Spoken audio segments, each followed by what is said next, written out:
Baik, UNIMEP menjadi universiti pertama yang memperoleh dana skim pinjaman pendidikan TVET. Ini selaras dengan apa yang diusahakan oleh pihak kerajaan untuk memperkasakan lagi bidang kemahiran ini.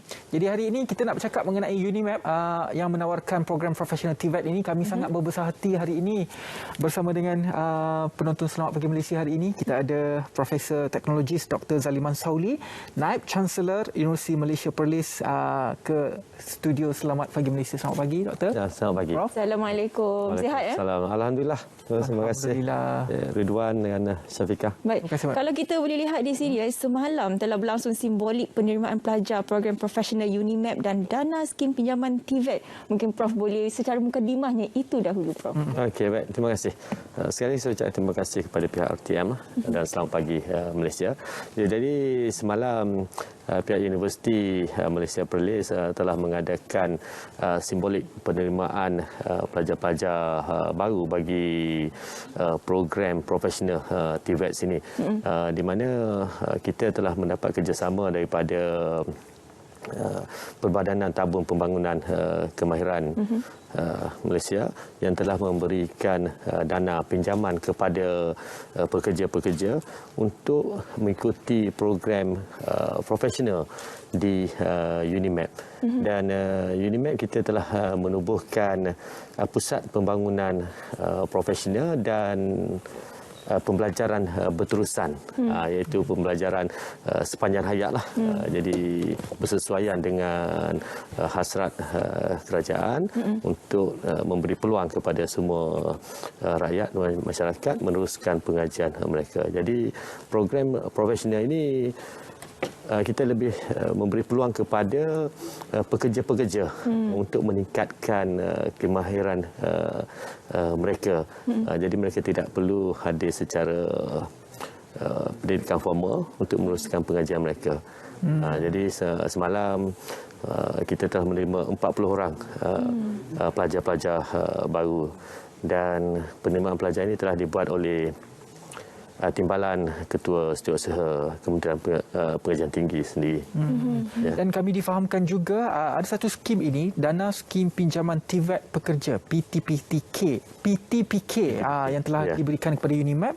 Mungkin Prof boleh terangkan mengenai perkara ini, dan difahamkan juga ia telah diberikan oleh Perbadanan Tabung Pembangunan Kemahiran PTPK, dan juga apakah kaitannya dengan program profesional yang ditawarkan di UNIMEP ini, Prof? So, mungkin saya perkenal sedikit UNIMEP, Ridwan dan Syafiqah. So, Universiti Malaysia Perlis ni adalah sebuah universiti teknikal di bawah MTUN ataupun Malaysia Technical University Network. So, di mana program-program di UNIMEP ini kita lebih kepada kejuruteraan, kejuruteraan teknologi dan teknologi. Di mana hasrat UNIMEP, kita menawarkan 30%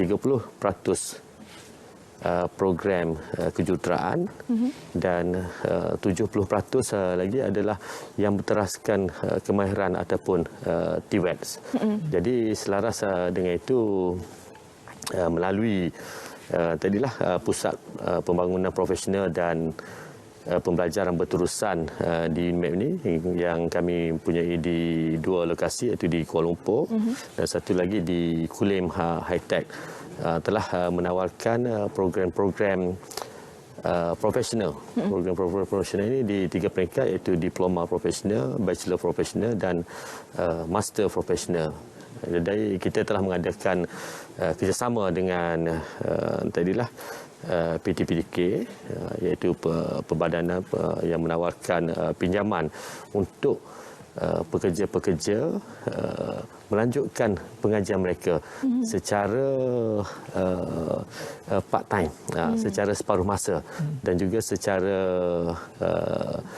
open and distance learning. Maksudnya pekerja-pekerja ini mereka tidak perlu berhenti bekerja. Mereka boleh mengambil masa mereka sendiri untuk meneruskan pengajian. Dan pihak PTPK telah memberi dana untuk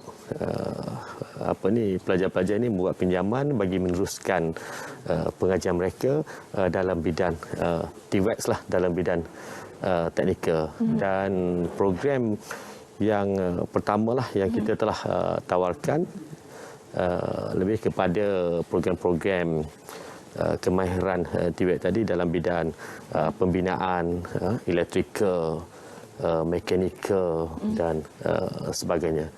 Dan program ini telah mendapat sambutan yang baik, mendapat pengiktirafan daripada CIDB dan juga Jabatan Tenaga Kerja yang telah mengiktiraf program ini.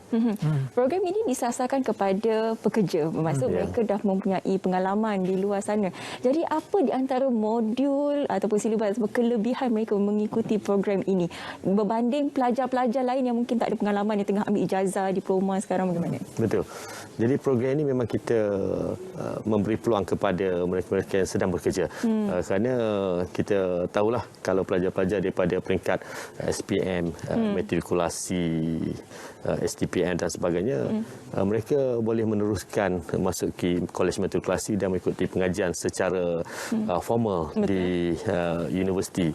Tapi sebaliknya bagi pekerja-pekerja yang telah bekerja lah, contohnya pelajar SPM, lepas SPM yang mengambil skim kemahiran dan sebagainya, tahap 1, 2, 3, mereka telah bekerja dalam sektor pembinaan. Betul. Jadi kita nak membuka peluang kepada mereka untuk meningkatkan kemahiran mereka ke tahap yang lebih tinggi. Contohnya kepada peringkat diploma, peringkat bachelor dan seterusnya master. Jadi dengan pengalaman mereka ni mungkin selama 5 tahun, 10 tahun, 20 tahun, mereka boleh mengambil program diploma tadi secara separuh masa tanpa mereka berhenti. Jadi peluang ini terbuka. Yang inilah yang menjadi, saya percaya, hasrat kerajaan untuk perkenalkan program PSH, pembelajaran sepanjang hayat ataupun lifelong learning. Semua terbuka. Siapa-siapa sekarang pun boleh meneruskan pengajian mereka sampai ke peringkat yang lebih tinggilah. Jadi UNIMAP membuka peluang kepada semua pelajar. Sekarang ni kita buat dalam sektor pembinaan dan seterusnya kita akan buat dalam sektor elektronik, mekanikal dan sebagainya. Jadi peluang sudah pun terbuka. Apakah strategi UNIMAP untuk menarik golongan ini untuk menyertai program-program yang ditawarkan di UNIMAP? Ya. Program memang telah dibuka dan kita telah mendapat kerjasama yang baiklah daripada CIDB, Jabatan Tenaga Kerja yang kata mengiktiraf program kita ini, dan pinjaman ataupun dana daripada PTPK juga terbuka untuk pelajar-pelajar membuat pinjaman dan meneruskan pengajian mereka. Jadi strategi kami adalah akan bekerjasama dengan institusi-institusi, agensi ataupun majikan-majikan lah dalam sektor pembinaan, dengan lain-lain penyedia program TVET seperti college community, politeknik, Giat Mara dan sebagainya, supaya lepasan mereka ini dapat meneruskan lagi pengajian. Dan kita akan buatlah promosi-promosi secara dalam talian dan juga secara fizikal. Yang penting ialah bagaimana nak menyertai dan juga apa di antara syarat kelayakan untuk menyertai program ini. Okey, ya. Bagi penonton-penonton luar sana atau pekerja yang mengikuti program ini, mereka boleh melayari website UNIMAP lah di www.unimap.edu.my ataupun di pdce.unimap.edu.my. So akan adalah penerangan-penerangan di situ bagaimana kaedah mereka. So mereka antara syaratnya mereka mestilah sudah bekerja. Okey. Okey. Ada minimum tahun ke? Sekurang-kurangnya 3 tahun. Sekurang-kurangnya 3 tahun. Kita nak pengalaman Kurang mereka. 3 tahun. Jadi tahun. mungkin sedikit kata-kata akhir secara ringkasnya. Harapan Profesor sendiri. Ya, kita tahu apa ni Ridwan dan Syafiqah. So hasrat kerajaan dalam rancangan Malaysia ke-12 ini yang telah dibentangkan oleh Yang Amat Berhormat Perdana Menteri, kita telah menekankan program TVET ini untuk memperkasakan ataupun pembangunan negara. Program TVET ini perlu ditingkatkan lagi ataupun diperkasakan lagi. Jadi saya berharap UNIMAP akan bekerjasama dengan mana-mana agensi untuk meningkatkan lagi tahap kemahiran pekerja dalam TVET ini, dan saya menyerulah kepada